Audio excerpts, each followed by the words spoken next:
친부에게 중고차 사기를 당했다는 아들의 글이 한 온라인 커뮤니티에 올라왔습니다. 믿기 힘든 실화에 사람들은 분노했습니다. 우리는 아들을 만나 자세한 이야기를 들었습니다. 아버지의 부재로 어릴 때부터 스스로 학비와 용돈을 벌며 살아왔다는 민준 씨.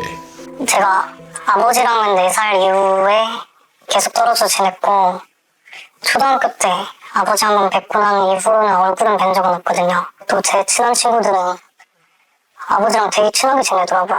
막 같이 놀러도 가고 막 낚시 가고 그거 보면 살짝 솔직히 좀 질투도 나고 좀 열등감도 좀 생기고 좀 아버지가 그리운 게 아니고 좀 아버지라는 존재가 좀 그리웠던 것 같아요. 그럴 수 있죠. 충분히 그럴 수 있죠. 있지만 늘 없던 존재 아버지.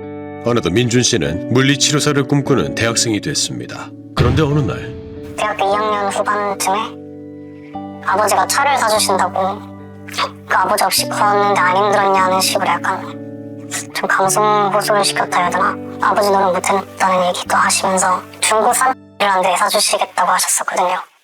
할부금 바로 3달 납입하고 나머지 완납해 줄 테니 걱정하지 말라고 제 차 안심시켜서 일단 했거든요.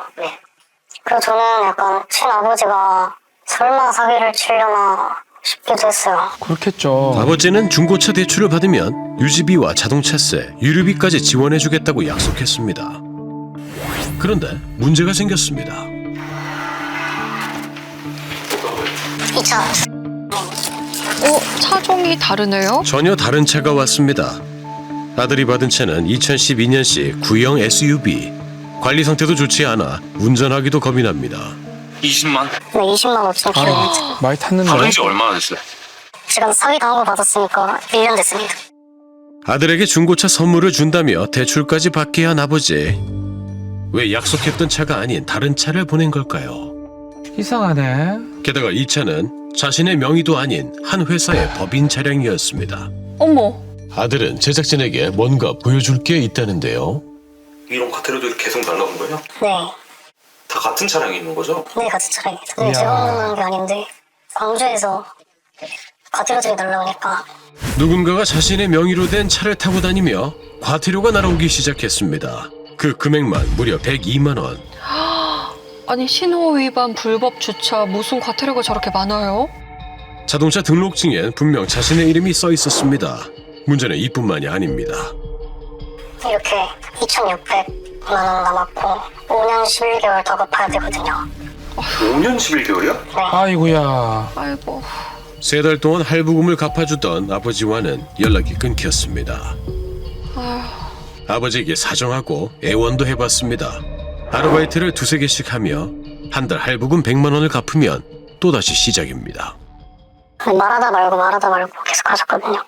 제가 제발 보내달라 계속 말씀 드리고 제 인생 책임만 지실 거잖아요. 남들 공부하는데 전 일만 해요.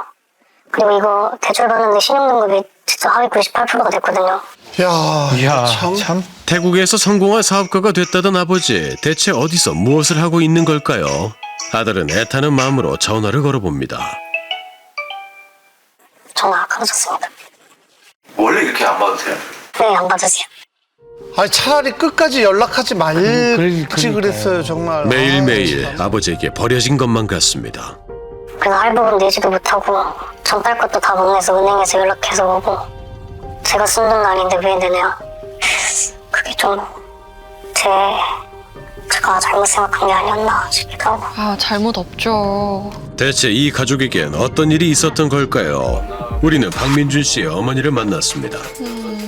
그냥 일도 성실하게 하고 그런 사람이었어요. 뭐 남한테 사기를 치거나 그런 사람이라고 절대 생각을 안 한 거죠. 보일러 수리공으로 일했던 전 남편. 그런데 그는 갑자기 성인 오락실과 건설업을 한다며 돈을 끌어모으기 시작했습니다. 저희 집을 담보로 잡고 돈을 쓴지도 몰랐어요. 명의 저 거를 가지고 돈을 받아 쓴 거죠. 그래서 집까지 다 날렸죠. 그 사람 때문에. 그렇게 도망치듯 가족을 버리고 태국으로 떠나버린 아버지. 이혼 뒤 새로운 사업을 준비 중이라며 연락을 해왔습니다. 이야. 전 남편이 먼저 전화가 와서 저희 이름으로 해서 11만 일단 이름만 빌리자고 그리고는 이제 준다고 해준다고 이렇게 했으니까 그냥 나중에 그런 게 착각이랑 몰랐고 그냥 저는 진짜 순수하게 그냥 뭐 그것만 믿은 거죠. 해준 것 없는 아들에게까지 사기를 쳤다는 생각에 어머니는 화가 치밉니다. 아이고. 안 미안하냐고. 미안하다고. 그냥 전화를 하든 해야 되는 거 아니야? 니 필요할 때만 차 명의 산다고. 제가 뭐 해줄 테니까 지금 나 오늘 5초부터 지금 준비하고 있으니까 그 돈이라도 지금 달라고 해야지. 그냥 다 자기 개인 통장도 다 묶이고 이제 나중에 문제돼가지고 아니 그래 없는 사람한테 지금 그런 사람한테 뭘 믿어? 아니 내가 한다니까 내가 경제를 해준다고 아무튼 그 할부값에 10원도 없다고 그리고 첫째부터 먼저 계산하라 그래. 아니 돈이 한 푼도 없다는. 답답합니다 진짜. 핏줄이라고 다 끈끈한 건 아닌가 봅니다. 또 다른 피해자도 있었습니다. 돈 들어오면은 또 준다 그러고 또 더 빌려가서 또 안 주고 하여튼 그래갖고 물린 게 한 3, 4개. 빚이 얼마 정도 남으셨어요? 한 1억 남은 것 같은데요. 비슷한 수법으로 당한 다른 사람 있는지 혹시 아세요? 많죠. 그때 같이 또 후배도 그렇게 해서 한 1억인가 얼마 날렸고 친 누나도 돈 많이 느꼈을걸요? 진짜 그 인간 생각하면 진짜 치가 떨리네. 아버지는 보석만 팔리면 모든 게 해결된다며 아들을 안심시켰습니다. 보석이요? 그 보석 거래되면은 어머님이 사기당한 차도 해결되니까 그냥 걱정하지 말고 그만 전화해라. 태국에서 값비싼 보석을 갖고 있다는 아버지. 이상합니다. 정말 이상한데요. 네, 아버지가 아들에게 보여준 사파이어 영상인데요. 가격이 무려 280억 원이라고 이야기하고 있습니다. 280억이요? 아마 이 가격대는 제가 봤을 때는 이제 개인적인 소견인 것 같고요. 보석의 요건인 아름다움과 희소성, 그다음에 내구성 이런 거를 봤을 때 우선 제가 봤을 때 아름답지는 않거든요. 이런 가치를 객관적으로 어느 누구도 내리지 않을 거라고 저는 예상하고 있어요. 실제 81억 가치의 최고 등급 사파이어와 비교해보면 확연한 차이가 느껴집니다. 아유 참. 아버지, 제가 당신을 얼마나 더 원망해야 하는 건가요? 아들은 한 달째 본 적도 탄 적도 없는 내 차를 찾고 있습니다. 저 카메라를 항상 계속 걸렸거든요. 그래서 저는 항상 똑같은 위치에서 걸리니까. 차가 나타나는 곳은 집에서 2시간가량 떨어진 전라남도. 광주 나주 영광 일대를 다니며 교통법규를 위반하고 있습니다. 이때 그 일단 빨리 가야 될 것 같아요. 어디요? 저 도와주시는 분이 차 위치를 보내주셔서 차가 나타났나 보죠. 그래서 일단 차 위치를 알게는 됐으니까 거기까지 10분 걸리거든요. 일단 빨리 가고 있겠는데. 네. 130km 갈 거던데요? 130km요? 99리로 갑니다. 9리. 9리. 마음이 급합니다. 오늘은 꼭 찾아야만 합니다. 찾을 수 있을까요? 무서운데 이거? 이거다. 이거예요. 찾았어요? 맞죠, 차는? 네, 맞아요. 맞네. 그러면 차주를 만날 수 있을까요? 전통시장에 주차되어 있는 은색 대형 세단 차량. 과태료 속의 차 모습과 동일합니다. 이야. 맞네요. 네. 차를 찾으면 아버지의 소식도 알 수 있지 않을까. 맞아요? 네, 확실히. 3명이 넘치면서. 경찰이 출동했습니다. 왜 이렇게 해봐야 되는데? 3년 전에. 경찰에 붙잡혀온 중년의 남자는 황당하다는 반응입니다. 선생님이 왜 이렇게 되는 거 같아요? 네.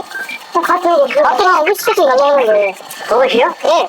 이게 선생님 파워 생기다가 명의전 좀 날아가잖아요. 명의전 주소 그건 아는데 보내줬어요, 돈을. 저기 보니까 납부 안 돼 있던데. 그는 어떻게 박민준 씨 명의의 차를 타고 다니는 걸까요? 이 차는 정상적인 명의 이전 절차를 거치지 않고 무단으로 거래되는 일명 대포차였습니다. 대포차군요. 그는 이 차가 대포차라는 사실을 몰랐을까요? 내가 뭐 그거 나쁜 짓을 한 거 절대 아니에요. 와. 근데 대포차 타고 다니시는 거 알고 계신 거 몰랐어요. 그걸 왜 몰라요? 그 명의전 안 했는데. 나는 멋지다 타고 다니겠어요. 뭔 소리입니까 이게? 어쨌든 간에 조만간에 아버지가 월요일날 해결해 주신다고. 제 아버지를? 네. 아버지를 아세요?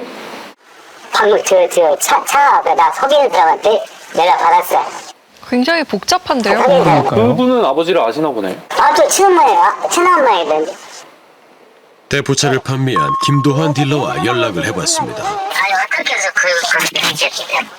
그 차 과태료 날라온 위치들 과태료랑 할부금이랑 같이 연내고 있잖아요. 할부를 뭐 그냥 같이요? 네. 그렇다고 그래갖고 네, 그래서 제가 이거 할부금 제가 지금 신분이 대학생이기도 하고 그래서 과태료와 세금 총 162만 원을 납부해야만 민준 씨는 차를 받을 수 있는데요. 남자는 딜러에게 돈을 주고 대포차가 아닌 차를 샀다며 자신은 피해자라는 주장입니다. 얼마 주고 샀어요 정확하게? 2,000원 하나를 넘게 줬어요. 2,500 정도. 이거 차에 별돈 없어요. 2,000원은 못 돼, 이거. 과태료는 어떻게 하기로 했어요? 다 내야 돼. 내야 돼? 원래 다 내고 해야지. 내가 뭐 저기 내가 돈도 받을 필요 없지. 그래 딱 내일까지 내고 해결했어요. 참. 그는 과태료를 내겠다고 약속까지 한 뒤 황급히 사라졌습니다. 낼까요? 네, 안녕하세요. 여기 MBC 실화탐사대인데요. 예? MBC 실화탐사대요. 근데요. 그 차 타시는 분 아니세요? 아닌데요. 왜 전화를 했어요? 나는 저기 누구냐? 이거 누구야,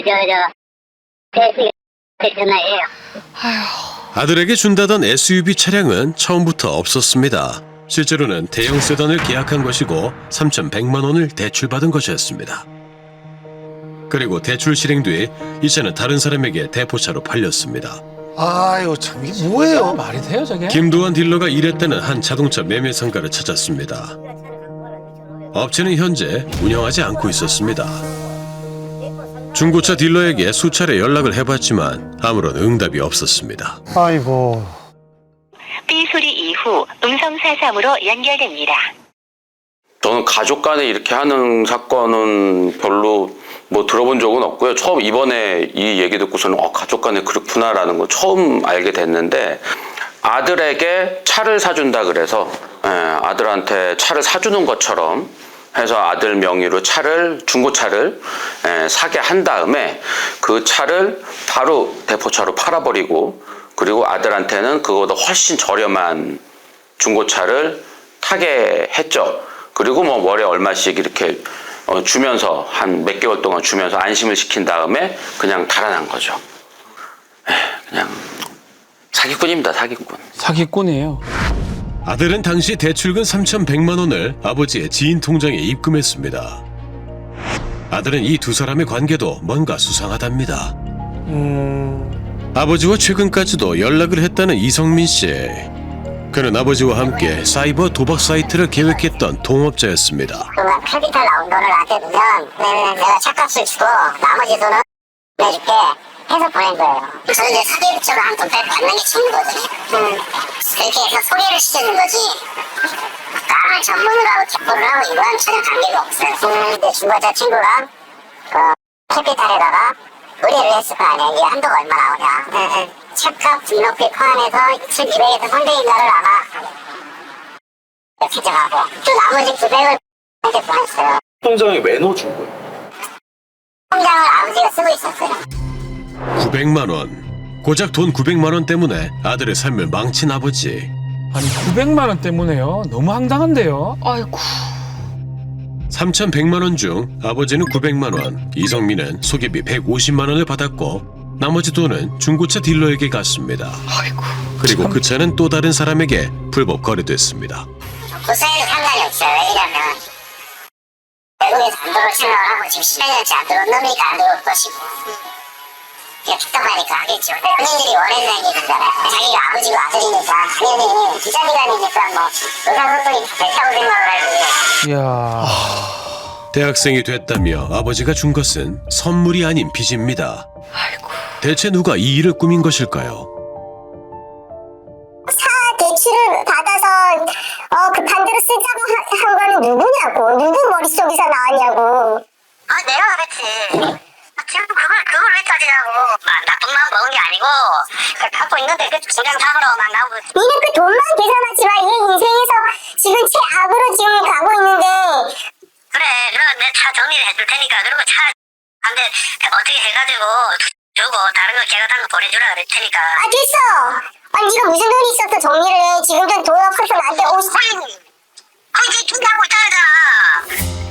아버지는 이번엔 코인 사업을 통해 해결해 주겠답니다. 모은 돈은 없고 제가 아르바이트 하면서 밖에서 자네요. 생활비 대출 한 것밖에 남은 돈이 없어요. 제 생활비 모자랄 때 마이너스 통장 그거 말고 모은 돈 없거든요.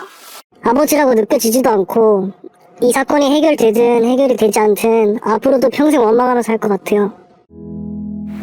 아, 참 나쁜 사람이다 정말. 돈 앞에서 가족이 얼마나 잔인해질 수 있을까요? 돈도 아버지도 잃었다는 아들은 컵라면으로 한 끼 식사를 해결합니다. 죄송한데 이거 빼고 한 번만 해주세요. 오늘은 잔액이 부족해 삼각김밥을 먹지 못했습니다. 아이고 참. 1,400원짜리 컵라면을 먹으며 차 할부금을 갚기 위해 버티고 있습니다. 남들처럼 평범하게 공부하고 졸업하고 취업하는 게 이젠 꿈이 되어버렸습니다. 빨리 해결돼서 막 공부하고 고시 붙고 일반적인 직장생활 하고 싶잖아요. 좀 지쳐가지고. 최근 고민이 한 가지 더 생겼다는 아들. 대출을 해준 캐피탈사에서 아들을 고소하겠다고 연락을 해온 것입니다. 네? 안 왜요? 갚으니까. 해결 방법은 없는 걸까? 제가 할부금 미납되니까 해결 못하면 저 대출로 매년대 간다. 저까지 말했어요. 근데 그 부분은 본인도 그러기 위해서는 그거를 피하기 위해서라도 고소를 해야 돼요. 근데 고소를 해가지고 나도 이 사기의 피해자일 뿐인데 아버지 참 어이가 없지만 친부가 나한테 사기를 친 거라서 뭐 처벌 못하는 그런 상황이 있다. 그런 걸 설명을 해야 되는데 그걸 위해서라도 차라리 그냥 아버지를 사기로 고소를 해버리면은 경찰에서 친족 상도리 때문에 처벌 못한다라고 처분을 내릴 거란 말이에요. 그거라도 은행에다 보여주면서 내가 고소를 했는데 뭐 혐의는 인정되지만 친족 관계 때문에 처벌 못한다고 하는 걸 이거를 봐라. 내가 어떻게 작업 대출에 가담한 거냐. 난 이익을 본 게 아무것도 없는데 실질적으로 본인이 돈 받은 거 아무것도 없잖아요 지금.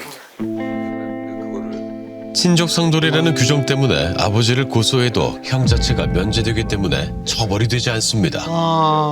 실제로 완전히 파탄난 가족관계도 많거든요. 그 친족관계에 있다는 이유만으로 처벌할 수 없다는 게 피해자 입장에서는 굉장히 불합리하고 부당하다고 느껴질 수밖에 없는 거예요. 와. 늦은 밤 오늘도 아들은 배달 아르바이트를 합니다. 그럼 계속 일하시러 가겠네요? 네. 아무리 벌어도 허무합니다.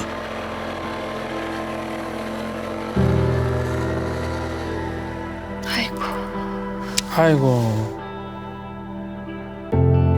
8만 원 받았구나. 오늘은 8만 원?